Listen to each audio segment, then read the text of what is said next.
mis hermanos amigos, Dios les bendiga compartiendo con ustedes una cápsula bíblica más. Recuerden que hemos estado haciendo un breve repaso, un estudio sobre la primera epístola del apóstol Juan. Y hoy vamos a terminar en esta primera epístola del apóstol Juan en el capítulo 5, versículos 13 al 21. Dice así la palabra de Dios, lo voy a leer en la Nueva Traducción Viviente.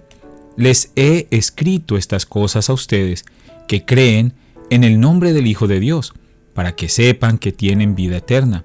Y estamos seguros de que Él nos oye cada vez que le pedimos algo que le agrada. Y como sabemos que Él nos oye cuando le hacemos nuestras peticiones, también sabemos que nos dará lo que le pedimos. Si alguno de ustedes ve que otro creyente comete un pecado que no lleva a la muerte, debe orar por él y Dios le dará vida a esa persona. Pero hay un pecado que lleva a la muerte, y no digo que se ore por quienes lo cometen. Todas las malas acciones son pecado, pero no todos los pecados llevan a la muerte. Sabemos que los hijos de Dios no se caracterizan por practicar el pecado, porque el Hijo de Dios los mantiene protegidos y el maligno no puede tocarlos. Sabemos que somos hijos de Dios y que el mundo que nos rodea está controlado por el maligno. Y sabemos que el Hijo de Dios ha venido y nos ha dado entendimiento para que podamos conocer al Dios verdadero. Y ahora vivimos en comunión con el Dios verdadero porque vivimos en comunión con su Hijo Jesucristo. Él es único Dios verdadero y Él es la vida eterna. Queridos hijos, aléjense de todo lo que pueda ocupar el lugar de Dios en el corazón. Aquí, queridos oyentes, el apóstol Juan concluye su primera carta, reafirmando lo que ha venido diciendo sobre tener al Hijo es tener la vida. Y en esta parte final él está revelando cuál ha sido su intención todo el tiempo al escribir esta carta. Y el versículo 13 dice, estas cosas os he escrito a vosotros que creéis en el nombre del Hijo de Dios, para que sepáis que tenéis vida eterna y para que creáis en el nombre del Hijo de Dios. Él ha estado hablando de varios temas que son importantes en el carácter del creyente. Entre ellos habló mucho sobre el amor a Dios y por supuesto el amor entre los hermanos. Y eso definitivamente confirma que tenemos vida eterna y hemos creído verdaderamente en Jesús. El apóstol se ha interesado primeramente en escribirle a creyentes, confirmando su fe y su testimonio. Versículo 14 y 15 dice, y esta es la confianza que tenemos en Él, que si pedimos alguna cosa conforme a su voluntad, Él nos oye. Y si sabemos que Él nos oye en cualquiera cosa que pidamos, sabemos que tenemos las peticiones que le hayamos hecho. La certeza de la vida eterna nos da a nosotros la confianza de acercarnos a Dios en cualquier momento y pedirle en oración, por supuesto, sabiendo que Él está atento a nuestras peticiones. Juan está asegurando que todo lo que le pedimos a Dios, Dios lo hará para nosotros. Pareciera, y es lo que muchos creyentes han entendido y también muchos falsos maestros han enseñado. Pero lo que Juan dice es lo siguiente, en la Reina Valera del 60 dice, que si pedimos alguna cosa conforme a su voluntad. La Nueva Traducción Viviente dice, cada vez que le pedimos algo que le agrada, Él nos da todo lo que es su voluntad. Él nos va a dar todo lo que a Él le agrada. Pero debemos recordar también lo que dice Romanos 12:2. No os conforméis a este siglo, sino transformaos por medio de la renovación de vuestro entendimiento, para que comprobéis cuál sea la buena voluntad de Dios, agradable y perfecta. Jeremías 29:11 dice, porque yo sé los pensamientos que tengo acerca de vosotros, dice Jehová, pensamientos de paz y no de mal, para daros el fin que esperáis.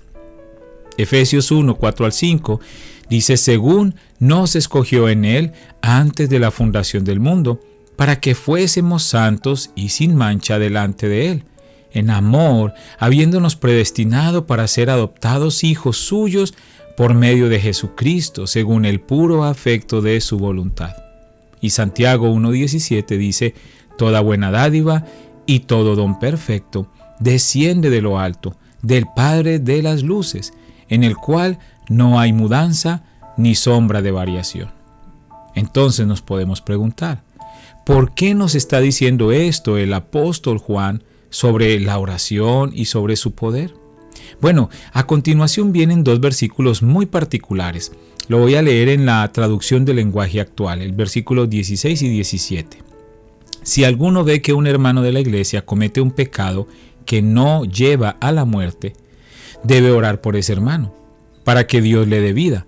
Pero debe tratarse de un pecado que no lleve a la muerte, porque hay pecados que llevan a la muerte, y quiero decirles que no se debe orar por quienes los cometen. Todo tipo de maldad es pecado, pero no todo pecado lleva a la muerte. Ojo aquí.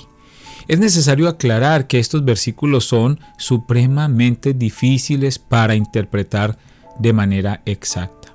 Hay muchas versiones sobre lo que significan, diferentes comentaristas lo abordan desde varios ángulos, y esto definitivamente me indica a mí que es uno de esos versículos donde solo queda dejarlo en la soberanía de Dios. No todo lo que está en la Biblia se tiene que interpretar literalmente, y haríamos mal en pretender entenderlo todo y darle nuestro punto de vista a todo lo que leemos. Aunque existen cristianos que sí lo hacen y personas que sí se dedican a eso, y esto en cierta manera también expone, en mi percepción, un espíritu altanero y orgulloso tratando de ponerse por encima de la omnisciencia de Dios, de la sabiduría divina. Pero entre todas las posturas que hay al respecto de este versículo, podríamos pensar, por el contexto, que el apóstol se refiere a aquellos creyentes que están practicando el pecado y que no se han querido arrepentir.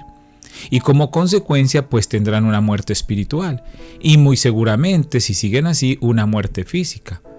Pero lo que está enfatizando el apóstol no es en la oración por estos, sino por aquellos hermanos en Cristo que pecan involuntariamente por su condición humana, que luchan cada día por honrar a Dios. Y estos necesitan de nuestras oraciones, que son muestra de misericordia y que encajan en todo el discurso de Juan sobre el amor fraternal. ¿Y saben qué es lo más importante?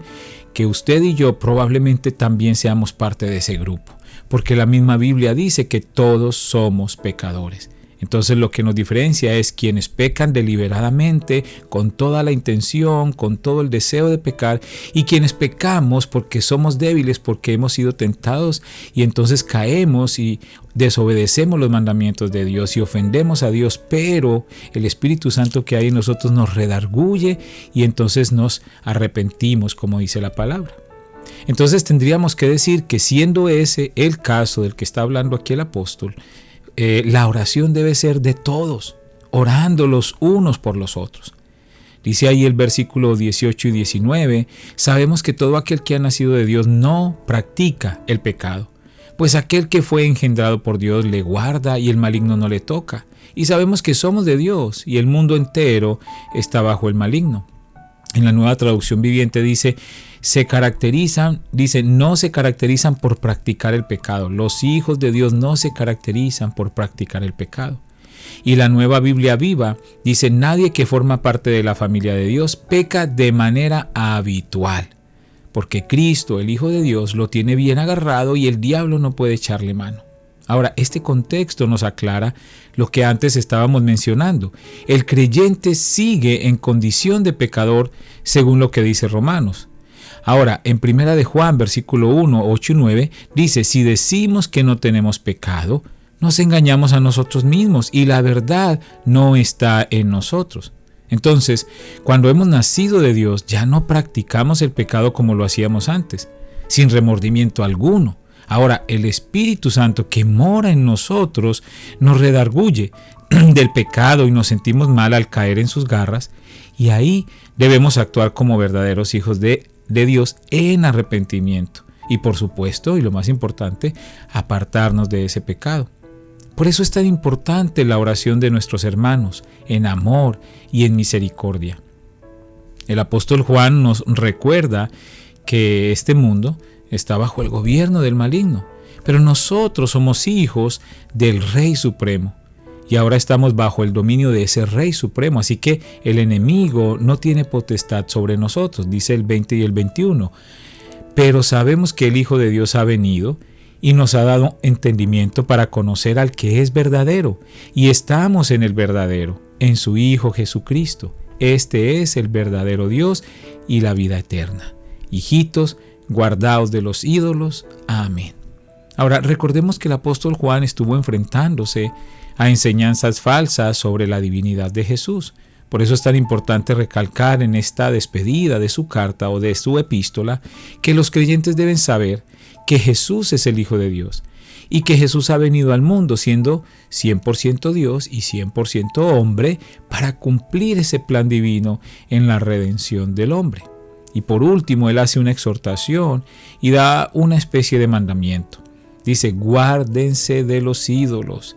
En la Nueva Traducción Viviente dice, aléjense de todo lo que puede ocupar el lugar de Dios en su corazón, porque eso es un ídolo, todo aquello que ocupa el lugar de Dios en nuestro corazón. Entonces, ¿qué podemos concluir de esta epístola de Juan? Primero, tener al Hijo es tener la vida. Segundo, esto se muestra a través del amor fraternal. Tercero, una manera de amor fraternal es orar por nuestros hermanos en medio de sus luchas y de sus pruebas. Cuarto, nunca pensar que ya nosotros no somos pecadores y que somos mejor que los demás. Quinto, no abrir puertas a ídolos de ninguna categoría. Termino con este versículo, 1 de Timoteo 1:5 en la Nueva Traducción Viviente.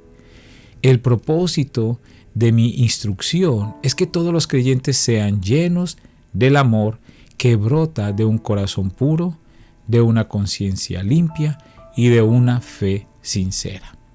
Oremos. Padre, te damos gracias por todo lo que hemos aprendido en esta primera epístola de Juan. Gracias porque tú nos has estado llevando a través de un caminar de crecimiento espiritual, de entendimiento, de recordar muchos principios que deben ser válidos en nuestra vida diaria como creyentes. Pero hoy, Señor, tú nos estás llevando también a través de este texto a reconocer la importancia de tener nuestros ojos siempre puestos en ti, entender cuál es el propósito de nuestra existencia en medio de una comunidad, de un cuerpo que se llama iglesia, y que al final podamos, como dijo el apóstol Pablo a Timoteo, ser de un corazón puro, de una conciencia limpia y de una fe sincera. Muchísimas gracias, Padre, en el nombre de Jesús. Amén. Bien, mis hermanos, quiero agradecer a todos y cada uno de ustedes por estar fielmente escuchando estas cápsulas. Gracias a todos los que las están compartiendo, porque esto permite que la palabra de Dios corra y sea glorificada, y es una muestra de amor. Cuando compartimos una porción de un estudio bíblico a alguien que amamos, que apreciamos, y queremos también que esa persona sea edificada y llegue al conocimiento de la verdad, cuando compartimos estas cápsulas lo estamos logrando. Así es que muchas gracias a todos los que son parte de este gran equipo de multiplicadores de estas cápsulas bíblicas. Que el Señor les continúe bendiciendo.